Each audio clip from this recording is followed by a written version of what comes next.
Man did that fight, and if that was to happen, then that would be beautiful. But guess what? A unification for undisputed beats the mandatory. So if Boots beats Cali and Fundora wins his next fight, they're probably gonna go for undisputed. So they're gonna leave us out again. Fundora is gonna go for undisputed rather than go against Vergil. Yeah. So 100% is they're forcing us to just wait at least another year. At least another year. We're not gonna do that. Is there thoughts maybe moving up, go to 160? Why not? Who would you want to fight at 160? What's his name? Tszyu. Tszyu? Okay. Tszyu. Yeah, He just had a great win, good performance. He looked good against Earl. We would love that. Yeah. How does he CHARLO, whichever one of those CHARLOs. Yes. Yeah. Yes. We can't wait. Look, Vergil's not gonna at 154. Vergil's not gonna get that title shot for at least another year. And we're gonna wait. We're not gonna wait. We move on, even though they're not title fights. They're bigger fights. They're big fights. Tszyu's a huge fight. Yeah. CHARLO would be a huge fight. Yeah. There's a lot of fights at 160. There's champions that I'm pretty sure at 160 are willing to fight Vergil. Wow, wow, wow, ladies and gentlemen. I'm absolutely shocked. The 154-pound division just lost, in my opinion, one of the biggest fights that could have been made. I'm not so sure anymore. If the breaking news is true, y'all know I dropped a video earlier. Bakram Mirzataliev dropped a little video on his Instagram. I commented and said, is Vergil next? Let us know. The man put a thumbs up. I told y'all, it sounds like he's saying that Vergil Ortiz is next, but there's a possibility that he's saying thumbs up. I'll let you know. Wow. As of right now it's starting to look like he's just letting us know, because it don't look like that's the next fight for Vergil Ortiz, unless Bakram is also planning on moving to 160 pounds. Robert Garcia doesn't mention Bakram Mirzataliev.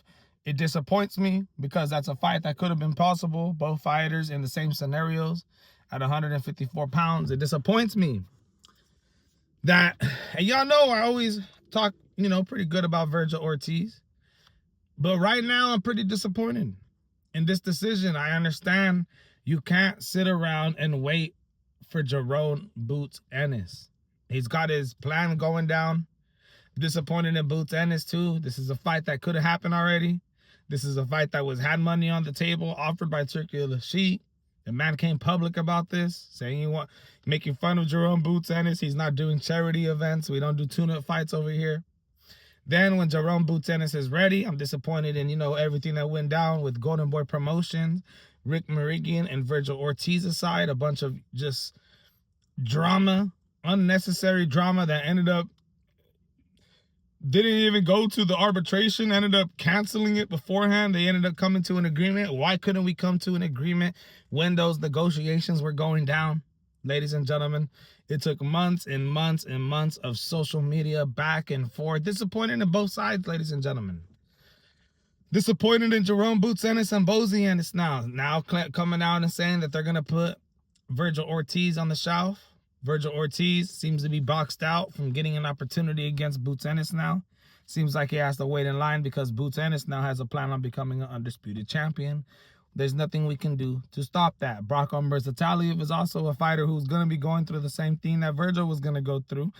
He's looking to get a rematch with Josh Kelly. He's looking to get a shot at the IBF title. But guess what? JARON Boots Ennis is looking to fight Kelly, then unify from Fundora. So the whole division is in a stall. And at the end of the day, there's still fights that could have been made at 154 pounds for Vergil Ortiz, to at least try to wait that out and eventually get that shot.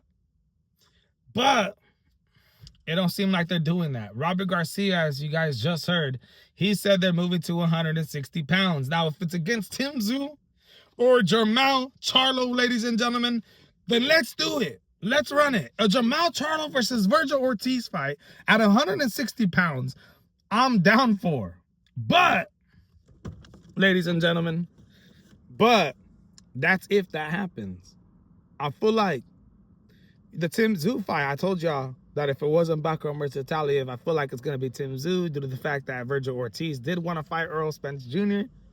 There was times when he was talking about that being a dream fight. Tszyu just beat him. It makes sense. This is a fight that they try to make happen in 2024. Going back at it now at 160 pounds. Tszyu just fought at 160 against Errol Spence Jr. I would have liked it if it was at 154. And the only reason why I say this is because this fight's in jeopardy now, bro. If Vergil Ortiz moves to 160 pounds, wins a world title up there, which I don't know what's going to happen, but if he does, if this is a full movement to 160 pounds and he plans on not coming down to 154, what if he gets too big? What if he fights at 160 too long? Y'all know he has health issues.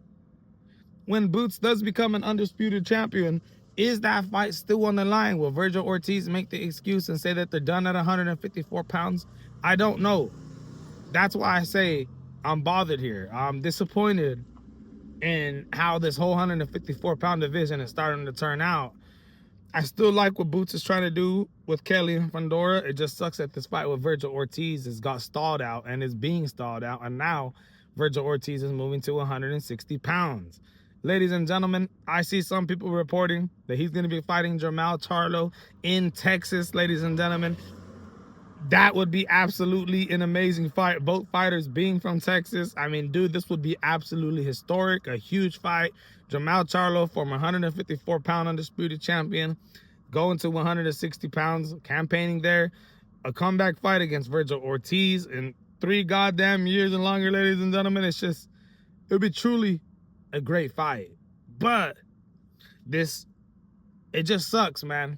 It just sucks. It seems like Vergil Ortiz and Jerome Boots Ennis are so close to always making a fight, and then it just somehow gets away from us. One of the biggest fights in the sport of boxing, it just gets away from us. And now, who knows how this is going to turn out. I hope Vergil Ortiz and his team are planning on staying at 160 or they're down to come to 154 when Jerome Boots Ennis does become an undisputed champion. If he does, I really hope that's possible. I want y'all to let me know in the comments how you guys feel about this. I'm disappointed in both sides here. I'm not going at Boots Ennis. I'm not going at Vergil Ortiz. I'm disappointed in all and everybody when it comes to this. There's still fights that could have been made for Vergil at 154. I understand they don't want to wait, but now y'all are moving to 160 to possibly, you know, get in the fights with guys like Aaron McKenna, Erislandy Lara, Carlos Adames. Ladies and gentlemen, it is what it is. It is what it is. We'll see how this all ends up playing out. We'll see if the 160-pound news is true. If that's it for Vergil Ortiz at 154, at least for now. It's complicated, man. It's complicated. But let me know what you guys think. It doesn't look like he's fighting Bakram Mirzataliev. My goodness, man. I'm out.